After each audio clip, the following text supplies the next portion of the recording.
오늘 말씀의 제목은 반드시 결산의 때가 옵니다라는 제목입니다. 우리 옆에 있는 분하고 이렇게 인사합시다. 그리스도인은 마지막에 웃는 자입니다. 이렇게 한번 축복하겠습니다. 시작. 그리스도인은 마지막에 웃는 자입니다. 아멘. 이제 20대 대통령 선거가 한 달 앞으로 다가왔는데, 지난해부터 우리 대한민국이 차기 대통령을 누가 될 것인지에 대해서 그야말로 치열한 대립도 있고 경쟁도 하고 있습니다. 참, 그래서 우리는 대한민국은 정치적인 사람들의 관심과 참여도 높기 때문에 아주 뜨겁게 달아오르는데요. 전직 대통령의 탄핵을 통해서 지금은 야당이 된 국민의힘은 대권의 회복을 노리고 있고, 또 지금 여당인 민주당은 대권 수호를 위해서 안간힘을 쓰고 있습니다. 근데 결과는 투표가 정하겠죠. 유권자들의 투표가 정할 것인데, 이런 투표를 통한 심판이기 때문에 정치인들은 정말 유권자를, 백성들을 두려워하고 조심하죠. 어떻게든 유권자들의 마음을 얻으려고 애를 씁니다. 또 유권자들의 마음에 흡족할 만한 정책을 내놓기 위해서 안간힘을 쓰지요. 이것이 나라의 발전에 긍정적으로 작용을 합니다. 한번 선거하면 참 돈도 엄청 듭니다. 21대 국회의원 선거, 이 공식적으로 나라에서 들어간 예산이 4천억 원이래요. 4천억 원을 이 선거 비용으로 썼고, 이게 공식적으로 나라에서 쓴 비용이에요. 이 선거를 치르기 위해서. 만약에 그 각 후보가 쓴 비용까지 아마 합친다면 여러분 1조 원은 좋게 넘지 않겠습니까? 그러니까 엄청난 돈이 들어가고, 거기에도 그날이 공휴일이고 얼마나 많은 에너지가 들어갑니까? 그럼에도 불구하고 또 여러분 이번에 선거가 임박하니까 얼마나 상호 비방을 하고 사람들이 극렬하게 대립을 하고 또 양진영의 첨예한 대립과 이 갈라치는 것이 드러나고 있습니까? 물론 이런 부작용도 있지만 그럼에도 불구하고 반드시 투표가 있어야 되는 이유가 뭐냐면, 그래야 정치인들이 각성을 해요. 정치들이 각성을 하고 나라가 바뀔 수 있습니다. 여러분, 일본만 해도 수십 년간 자민당이, 아니 거의 전 70년 세월을 자민당이 집권했잖아요. 뭐 2, 3년인가만 아마 야당이 한 번 했고. 그러니까 나라가 역동력이 없습니다. 정치가 바뀌지 않으니까 정치인들이, 거기는 아주 정치인들도 세습이, 국회의원도 세습이 그냥 아주 자연스러운 나라더라고요. 그러니까 나라가 역동력을 잃고 이제 일본도 중진국이 되어간다는 한탄을 스스로 하고 있습니다. 그만큼 정치가 중요한 거고, 이런 투표를 통해서, 심판을 통해서 새로워지는 게 필요하죠. 여러분, 학생들은 언제 공부를 하는가? 간단합니다. 시험이 다가오면 열심히 공부합니다. 그래서 심판의 날인 시험의 날이 다가오면 스트레스가 높아지고 잠도 오지 않고 열심히 밤을 눈에 불을 켜고 공부합니다. 여러분, 시험이 다가왔을 때 그 공부의 밀도와 집중력은 정말 상상을 초월하죠. 그 짧은 시간에 수없이 많은 공부를 해냅니다. 제가 신대원 지나갈 때 이제 11월인가 12월 때 시험을 쳤는데, 그때 제일 중요한 과목이 성경이었거든요. 그래서 성경을 너무 어렵게 나오니까 성경의 그 방대한 양을, 여러분 시험을 붙어야겠다고 맘먹으니까 여러분 성경 3개월 사이에 정독만 3번 하고, 부분은 수도 없이 읽고 성경의 그 수천 장에 있는 각 장의 내용을 머릿속에 다 암기해 넣습니다. 여러분 다 외워져요. 심지어 아주 어려운 비교하는 성경 구절을 갖다 놓고 해라고 해도 맞춰내요. 왜? 그만큼 집중해서 보는 겁니다.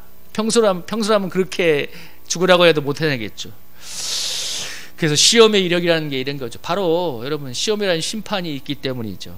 우리 인생도 마찬가지예요. 여러분, 우리가 마음대로 인생을 살아가서 인생이 그걸로 끝난다면 사람들이 마음대로 살아가겠죠. 그러나 한 번 죽는 것은 사람에게 정하신 것이고 그 후에 심판이 있다는 것을 정말 두려워하고 믿는 사람이라면 하나님을 두려워해서 인생을 두렵고 떨림으로 구원을 이루게 될 것입니다. 수많은 철학자들이 사후에 심판이 없다고 얘기하고 또 많은 사람들이 그렇게 믿고 살아갑니다. 근데 여러분, 제가 전도하면서 확실히 느낀 게 있어요. 아무리 부정하고 싶고 죽음 뒤에 심판이 없을 거라고 믿고 그렇게 외면하는 건 몰라도 우리의 영혼은 알고 있다는 것입니다. 여러분, 그 증거가 무엇인 줄 아세요? 죽음을 그렇게 두려워하는 거예요. 죽음 다음에 평안한 안식이 있고 그냥 흙으로 사라지는 것이라고 영혼이 깨닫는다면 누가 죽음을 두려워하겠습니까? 자연스러운 삶으로 받아들이지. 근데 여러분, 죽음을 너무나 두려워하잖아요. 저는 한 가지 내가 본능으로 우리의 영혼의 본능도 사후에 심판이 있는 것을 아는구나. 그러니까 두려워하는 겁니다. 여러분, 그래서 우리 심판이 있고 이것이 있으니까 사람들이 특별히 믿는 자들은 두렵고 떨림으로 구원을 이루게 되죠. 여러분, 이 세상에서 하나님을 두려워하지 않고 소위 권력과 많은 것을 가졌다고 마음대로 죄짓고 살아가는 사람들, 여러분 지옥의 불심판이 있을 것입니다. 그걸 안다면 결코 그렇게 못할 거예요. 영혼이 속이고 있는 거죠. 여러분, 마태복음 25장은 세 가지 비유가 나오죠. 열 처녀의 비유, 달란트 비유, 양과 염소의 비유, 이 세 비유가 길게 나누는데 이것이 다 종말에 관한 비유인데, 마태복음 25장이 특별히 종말에 관한 비유들인데, 이 예수님이 복음서에서 가장 많이 한 게 무슨 얘기냐? 종말에 관한 얘기들입니다. 복음서의 3분의 1이 종말에 관한 내용들입니다. 예수님이 천국보다 지옥을 훨씬 더 많이 얘기했어요. 비율로 볼 때 거의 몇 배, 7배일 만큼 지옥 얘기를 많이 했습니다. 그래서 예수님이 이런 얘기도 했잖아요. 지옥은 불로 소금치듯 할 것이다. 거기는 구더기도 죽지 않는, 영원히 꺼지지 않는 불꽃 같은 지옥이라고 얘기했습니다. 그래서 종말에 대해서, 심판에 대해서 강조하고 말씀하신 게 주님이고, 늘 주님이 마지막 예루살렘의 죽음이 가까울 때 했던 것이 바로 이 종말에 관한 비유들이었습니다. 왜? 우리에게 그런 심판의 때, 마지막 때가 있음을 알고 우리가 깨어서 살라고 얘기하는 것이죠. 여러분, 제가 얘기하잖아요. 시험을 쳐야 눈이 불을 켜고 신대어나니까 그렇게 성경 안 읽더라도 3개월 사이에 3회닥을 해냅니다. 그렇게 심판이 무서운 겁니다. 오늘 달란트 비유에서 달란트는 주님이 우리에게 주신 재능, 시간, 생명, 모든 것을 포괄하는 개념입니다. 그리고 보통 우리 달란트 하면 뭐 재능, 탤런트, 재능으로만 생각하잖아요. 아니요. 여기서는 주님이 주신 우리에게 모든 것을 포괄합니다. 한마디로 우리 인생을 말합니다. 근데 오늘 본문에 보면 5달란트 받은 사람이 5달란트를 남겼으니까 칭찬을 받고, 2달란트 받은 사람이 2달란트를 남기니까 칭찬을 받지만, 땅에 묻었던 한 사람은 엄한 책망을 받죠. 아주 어마어마한 심판을 받지 않습니까? 여러분, 이 달란트 비유가 오늘 우리에게 전해주는 메시지가 무엇인가 딱 두 가지로 한번 생각해 보겠습니다. 첫째는 뭐냐면, 우리 인생은 하나님이 우리에게 주신 달란트라는 것입니다. 우리 인생, 여러분 한번 해볼까요? 우리 인생은 하나님이 우리에게 주신 달란트입니다. 여러분, 오늘 본문이 주는 메시지가, 오늘 보면 14절에도 보면 어떤 사람이 타국에 갈 때 그 종들을 불러 자기 소유를 맡긴 것 같다고 하죠. 이게 천국에 대한 비유인데, 이 당시에 부자나 어떤 사람이 타국에 갈 때나 어떤 일이 있을 때 신뢰할 만한 종이나 어떤 대리인에게 자기의 전세산을 맡겨서 관리하게 했다고 합니다. 그런 개념을 갖고 있는데, 어쨌든 주인이 그 타국으로 가면서 종 3명을 불러서 한 사람은 5달란트를 주고, 한 사람은 2달란트를 주고, 한 사람에게는 1달란트의 금을 주면서 내가 올 때까지 장사하라고 이렇게 얘기를 하고 떠납니다.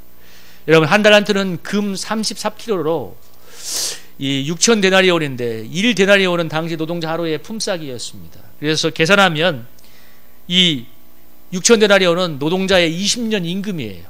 그러니까 오늘날 노동자의, 우리 직장인의 평균 그냥 연봉을 5천만 원으로 친다면 20년 동안 10억을 여러분 해당하는 금액이죠. 만약에 연봉 5천은 1달란트가 10억이라면 여러분 5달란트 받은 사람은 얼마입니까? 50억. 2달란트 받은 사람은 20억. 1달란트 받은 사람은 10억에 해당하는 막대한 액수를 받았습니다. 그러니까 뭐예요? 주인이 장사할 만큼 충분한 자본을 줬다는 거예요. 충분한 양을 줬다는 거예요. 그래서 이렇게 장사하도록 했는데, 오늘 본문에 보면 다르게 주죠. 5달란트 받은 사람도 있고, 2달란트 받은 사람도 있고, 1달란트 받은 사람도 써 있는데, 이것은 하나님 우리에게 주시는 달란트, 재능, 능력, 뭐 여러 가지 모든 것들이 각자에게 다르게 하나님이 주권적으로 준다는 것입니다. 근데 여기서 중요한 건 뭐냐면 하나님이 주셨다는 것입니다. 이게 참 중요해요. 오늘 그 종들을 불러 자기 소유를 맡긴 것 같더니, 여러분, 달란트가 누구 소유였어요? 주인의 소유죠. 그러니까 하나님께서 우리 인생에 달란트로 인생을 주었는데 그 소유가 누구란 말입니까? 하나님이라는 것이죠. 그래서 우리는 우리 인생의 주인 되신 하나님에게서 우리 인생을 살기 위해서 잠시 맡고 있는 청직이라는 사실을 기억해야 됩니다. 여러분 한번 생각을 해보세요. 우리의 생명을 한번 생각해 보면, 여기 중에 누가 태어나고 싶어서 태어난 사람이 있고, 내가 이만큼 살고 싶다가 죽고 싶다고 해서 죽는 사람이 어디 있습니까? 살고 죽는 것이 하나님의 손에 있고 하나님의 분량만큼만 살게 되어 있습니다. 이것을 하나님의 주권이라고 하는데, 여러분 우리의 신앙생활에서 가장 중요하고 기본적인 것이 뭐냐면 바로 우리 인생의 주인이신 하나님을 마음으로 인정하고 고백하는 것입니다. 우리의 시간, 우리의 가진 능력, 우리의 생명, 우리가 가진 재물, 우리의 모든 삶이 하나님의 것이라는 것을 인정하는 신앙. 이것이 가장 중요한, 오늘 달란트 비유에서 가장 기본적인 전제되어야 될 고백이 그거예요. 주인이 맡기고 갔다는 거예요. 우리 인생을 뭐예요? 우리가 태어났기 때문에 우리 것대로 마음대로 살아가는 게 우리 인생이 아니고 하나님이 달란트로 우리 인생에 주었다는 것입니다. 달란트로. 그리고 오늘 본문을 보면 19절에 보면 오랜 후에 그 종들이 주어나서 결산한다고 말합니다. 무슨 얘기입니까? 우리 인생에 하나님께서 우리 인생을 달란트로 주었기 때문에 오랜 뒤에 때가 되면 마지막 때에 결산을 한다는 얘기죠. 심판한다는 얘기죠. 하나님이 달란트로 우리에게 주신 인생에 대해서 결과를 물으실 것입니다. 그리고 어떤 결과를 남기느냐에 따라서 하나님이 심판하실 건데요. 그래서 여러분, 우리는 이 사실을 늘 마음에 담고 있어야 됩니다. 언젠가 반드시 결산의 때가 온다는 것, 언젠가 반드시 하나님의 심판의 때가 온다는 것. 왜? 하나님이 우리 인생에 달란트를 주었기 때문에, 우리 인생에 달란트로 우리 인생을 주었기 때문에. 그래서 사도 바울이 여러분 이렇게 고백하고 있습니다. 여러분 한번 고린도후서 5장 90절 한번 읽어볼까요? 한번 읽어보겠습니다. 시작. 그런즉 어른은 몸으로 있든지 떠나든지 주를 기쁘시게 하는 자가 되기를 힘쓰노라. 이는 우리가 다 반드시 그리스도의 심판대 앞에 나타나게 되어 각각 선악간에 그 몸으로 행한 것을 따라 받으려 함이라. 아멘. 오늘 본문에 보면 각각 행한 대로 심판대 앞에 다 드러나 심판을 받게 되기 때문에 우리가 주를 기쁘시게 하는 자, 몸으로 있든지 떠나든지 주를 기쁘시게 하는 자가 되기를 힘쓴다고 말하고 있습니다. 여러분, 시험이 있기 때문에 밤잠을 안 자고 공부하듯이 심판이 있기 때문에 두렵고 떨림으로 구원을 이루는 것입니다. 여러분, 그래서 내 인생이라는 달란트를 주시는 그 하나님을 기쁘시기 위해서 우리가 몸부림치는 인생을 살아야 되는 것이고, 그러면 반드시 영원한 영광과 축복이 약속되어 있습니다. 오늘 주인은 5달란트 남긴 사람들에게 뭐라고 말합니까? 여러분 21절 한번 읽어보겠습니다. 시작. 그 주인 이르되 잘하였도다 착하고 충성된 종아, 내가 적은 일에 충성하였으며 내가 많은 것을 내게 맡기리니 내 주인의 즐거움에 참여할지어다 하고. 아멘. 오늘 5달란트를 남긴 종에게 주인이 말합니다. 네가 잘했다. 네가 적은 일에 충성했기 때문에 내가 많은 것을 맡겨주실 거고 내 주인의 즐거움에 동참할 것이다. 여기서 적은 일은 이 주인이 준 달란트를 가지고 장사해서 이윤을 남긴 것입니다. 여러분 50억 원을 받아서 50억을 남기면 작은 일이 아니잖아요. 우리 인생에 보면 결코 작은 일이 아님에도 불구하고 주님은 뭐라고 하냐면 네가 적은 일에 충성했기 때문에 내가 많은 것을 줄 것이고 주인의 즐거움에 참여할 거라고 얘기합니다. 무슨 얘기냐면 우리가 인생을 통틀어서 하나님 나라를 위해서 이렇게 달란트로 유익을 남기는 삶을 살게 될 때 하나님 우리 인생을 축복하고 영원한 영광으로 이끄시는데 내 주인의 즐거움에 참여한다고 말하고 있습니다. 여러분 이게 무엇이겠습니까? 영원한 부활의 영광에 참여하는 기쁨을 말하죠. 여러분 성경에 이렇게 얘기하죠. 마가복음 9장에 보면 변화산에 3명의 제자가 예수님과 함께 오르지 않습니까? 베드로와 요한, 야고보가 예수님과 함께 변화산에 올랐을 때 예수님이 여러분 그들 앞에서 부활의 놀라운 영광으로 변화되니까 베드로가 뭐라고 했어요? 주여 여기가 졌사오니 여기에 초막을 짓고 삽시다. 고린도후서 12장에 보면 사도 바울이 얘기하잖아요. 이 3층전의 환상을 본 다음에 정말 말로 표현할 수 없는 하나님의 영광을 본 다음에 하나님이 그 인생이 교만해질까 봐 몸에 가시를 주었다고 하지 않습니까? 너무 큰 영광이기 때문에.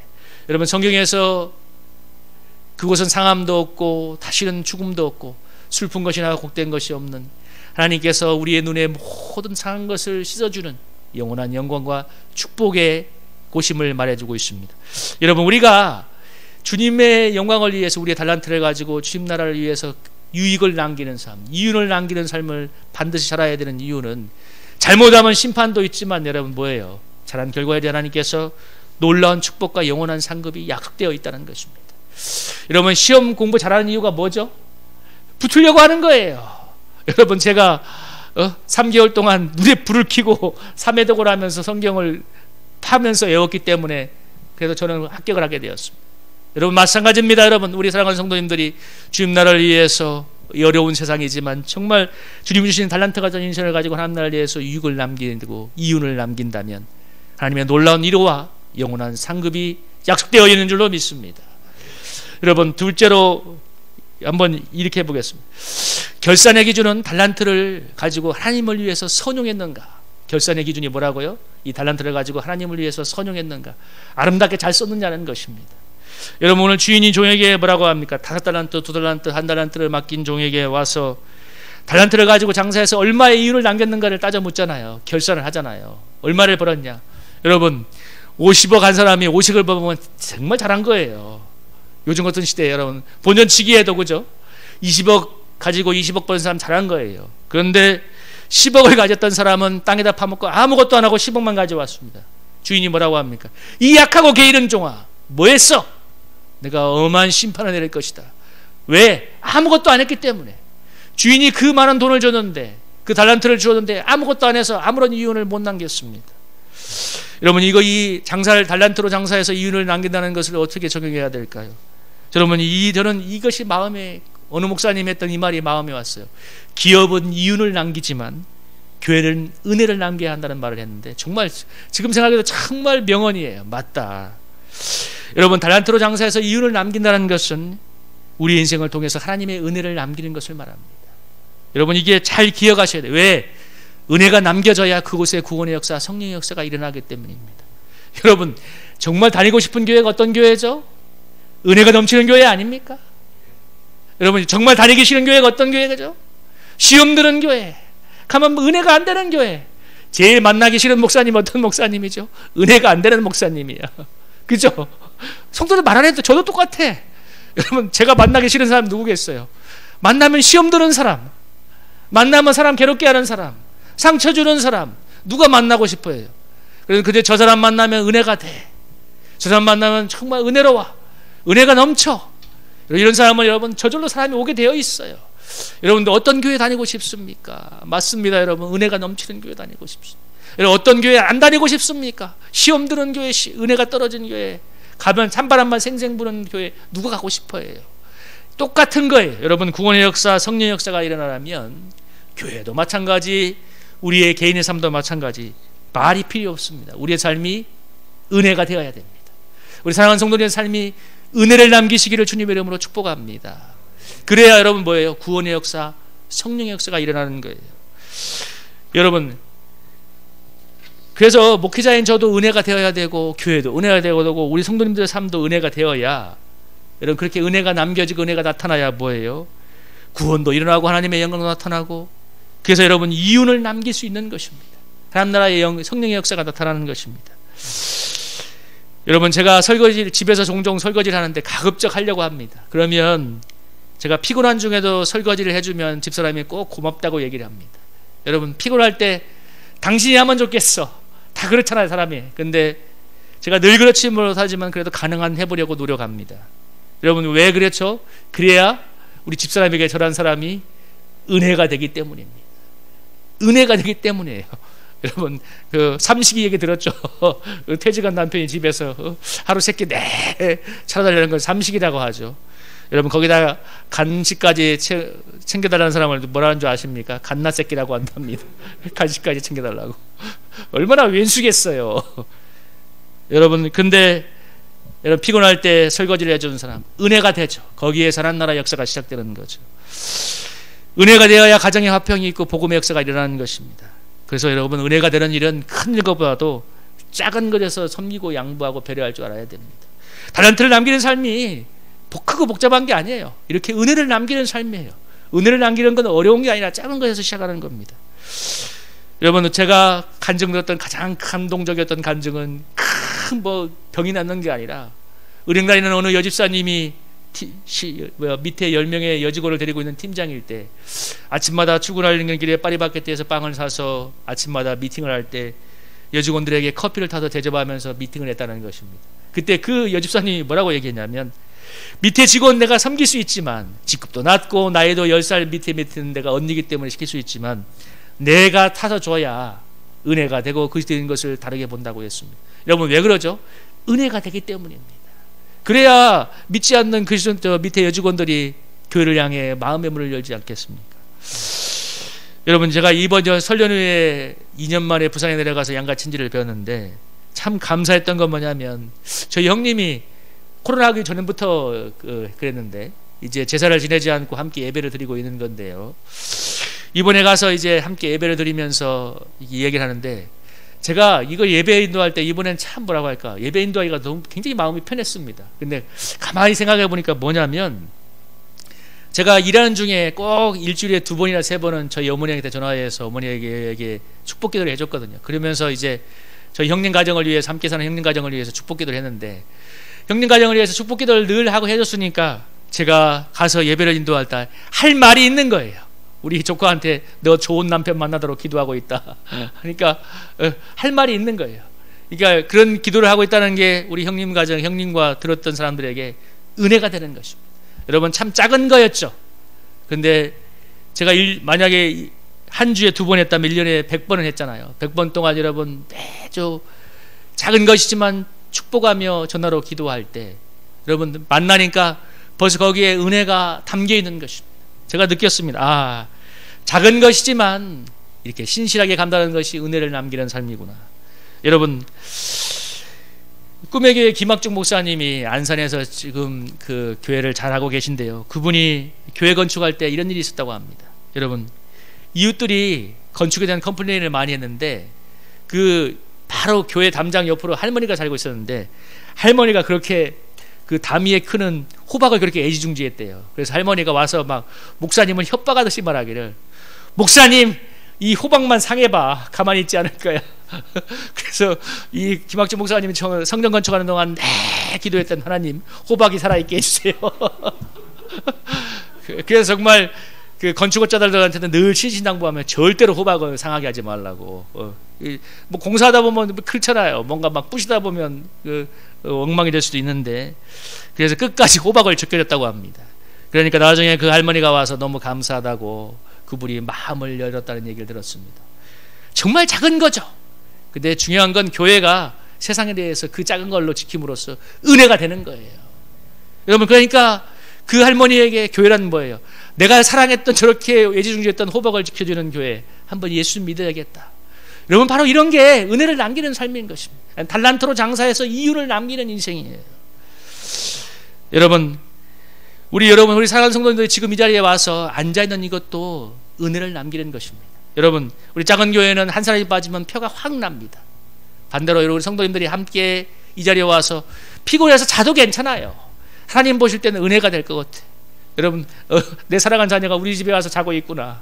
여러분, 하나님이 여러분이 있는 삶의 일터, 여러분의 삶의 자리에도 함께 하시지만, 지금 이 자리에 와서 여러분들이 피곤한 가운데서 이 자리를 지키면서 예배드리고 헌금하며 교회를 세우는 이것, 여러분, 주의성수 하나님 이거지가 작은 것일지 모르지만 하나님 나라에는 너무나 크고 은혜가 되는 일입니다. 그래서 작은 것이라도 내가 하나님 나라를 위해서 하는 것은, 은혜를 위해서 하는 것은 너무나 귀하고 중요한 겁니다. 바로 그게 달란트로 장사해서 이윤을 남기는 거예요. 여러분, 제가 아까 얘기했잖아요. 입만 열면 은혜가 안 되는 사람, 입만 열면 시험 들게 하는 사람, 어떻게 구원의 역사가 일어나겠어요? 그 인생의 달란트를, 한 인생을 돌아보면 무슨 열매가 있겠습니까? 그래서 여러분, 성경에도 뭐라고 했어요? 사람을, 연약한 자를 시험 들게 하는 것을 한 사람은 연자매 뜰을 물고 물에 떨어지는 게 낫다고 얘기해요. 하나님의 심판이 있을 거라고 하지 않습니까? 반대로 여러분, 은혜를 남기는 사람, 그래서 우리가 은혜를 남기기 위해서 그렇게 조심해야 되는 것입니다. 왜? 말 한마디로도 상처를 받기 때문에. 그래서 눈치 없이 저 사람은 힘들어 죽겠는데 내가 좋은 일이 있다고 그냥 옆에 가서 자랑하고 떠드는 사람은 정말 눈치가 없고 은혜가 안 되는 사람이죠. 자기에게 좋은 일이 있을지 모르지만 옆에 있는 힘든 사람을 위해서 배려하는 사람이 은혜가 되는 사람이죠. 여러분, 우리 사랑하는 성도님들은 달란트로 장사해서 이윤을 남기는 삶, 다시 말해서 하나님의 은혜를 남기는 인생을 사시기를 축복합니다. 그래야 여러분, 하나님 나라 갔을 때 하나님의 칭찬을 받게 돼요. 그래서 여러분, 우리는 은혜의 소비자가 아니라 은혜의 생산자로 살아야 됩니다. 여러분, 뭐라고 해요? 은혜의 소비자가 아니라 은혜의 생산자로. 왜? 하나님 우리에게 달란트를 어마어마하게 주었기 때문에. 다시 말하면 뭐예요? 은혜는 이미 어마어마하게 주었기 때문에, 1만 달란트의 은혜를 우리에게 주었기 때문에 우리가 이 은혜를 나누어지고 생산하는 삶을 살아야 됩니다. 여러분, 제가 일과 목회를 하면서 단순히 이것이 생존을 위한 것이라면 무슨 은혜가 되겠습니까마는, 근데 정말 이것이 교회를 세우고 이걸 통해서 어려웠던 시간을 넘기면서 이걸 통해서 또 연약한 사람들을 세우는 구원의 역사가 일어난다면, 여러분, 이것이 정말 달란트를 가지고 장사해서 이윤을 남기는 삶이 되지 않겠습니까? 제가 보니까, 제가 일과 목회를 하니까 우리 성도님들이 일산 저를 불쌍히 여겨. 제가 느꼈어요. 우리 성도님들이 고생한다고 좋게 봐줘 일단. 내가 이게 은혜가 되는구나. 나는 괴로울 수 있으나 우리 성도님들이 좋게 봐줘. 여러분 이게 얼마나 귀한 일인 줄 압니까? 저 목사님 은혜가 안 돼. 성도들의 마음에 그런 마음이 있는 목사 얼마나 참 슬픈 목사예요. 근데 성도님들이 우리 목사님 그래도 고생해. 애써. 우리 목사님 인생이 잘 됐으면 좋겠어. 목회가 잘 됐으면 좋겠어. 여러분 제가 잘하든 못하든 그렇게 성도들의 마음에 불쌍히 여김을 받고 기도의 존재가 되고 은혜의 존재가 된다는 거. 여러분들이 왜 저를 불쌍히 여기고 여러분 기도해 주겠어요? 그래도 어려운 교회를 세우기 위해서 저렇게까지 애쓰고 있구나. 이런 걸 보는 거잖아요. 여러분 이것이 뭐랍니까? 은혜의 소비자가 아니라 생산자가 되는 것입니다. 우리 사랑하는 성도님들 가정에서 직장에서 여러분의 삶의 자리에서 여러분 달란트로 장사해서 이윤을 남기는 삶, 다시 말하면 하나님의 은혜를 남기는 삶을 사시기를 주님의 이름으로 축복합니다. 여러분 내일은 모르겠지만 오늘 이 순간만큼은 지금 이 자리만큼은 은혜를 남기기를 축복합니다. 조금만 참아줄 수 있다면 내가 한 걸음 나아가서 섬길 수 있다면 여러분 그러면 은혜가 남겨질 것이고 그러면 그 은혜를 통하여서 그 은혜가 놀라운 구원의 역사 하나님 나라의 영광의 역사에 이르는 여러분 그 문을 열게 될 것입니다. 그런 우리의 삶에 돌아봐서 결산을 하게 될 때 여러분 놀라운 은혜의 열매가 충만해서 주님이 틀림없이 이렇게 축복할 줄로 믿습니다. 잘하였도다 착하고 충성된 종아 네가 적은 일에 충성하였으면 내가 많은 것을 주고 영원한 나의 즐거움에 참여하게 하겠다. 우리 사랑하는 성도님이 그런 은혜의 삶으로 나아가기를 주님의 이름으로 축복합니다. 이